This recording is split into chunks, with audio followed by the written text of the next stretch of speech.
সদুত বৰদলৈ ডাঙৰীয়াই এই star sporting club প্ৰাংগণতে আমাৰ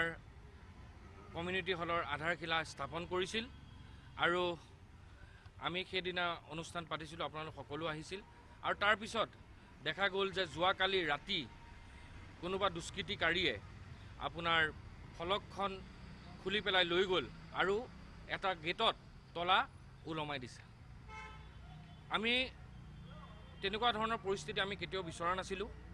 2010 চনতে এই মাটি আবণ্টন আমি পাইছিলোঁ আৰু সেইখিনি সময়তে আধা পাৰ্কক লাগে বুলি কোৱাৰ বাবে আমি আধা পাৰ্কক এৰি দিছিলোঁ আৰু গোটেই পুখুৰীটো আমি ফিল আপ কৰিছিলোঁ আৰু আজি এতিয়া আমি সাংসদ উন্নয়ন পুঁজিৰ পৰা ফাণ্ড পোৱাৰ বাবে আমি এইটো বনাবলৈ আমি চেষ্টা কৰিছোঁ আৰু কমিউনিটি হল এটা হ'ব আৰু তাত ৰাইজো উপকৃত হ'ব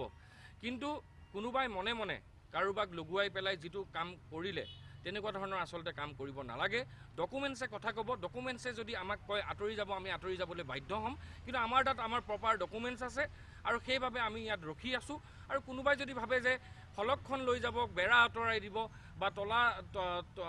বেলেগ এটা তলা ওলমাই দিলে মাটি যদি পাই যায় তেতিয়াহ'লে আৰু ক'ব লগা একো নাই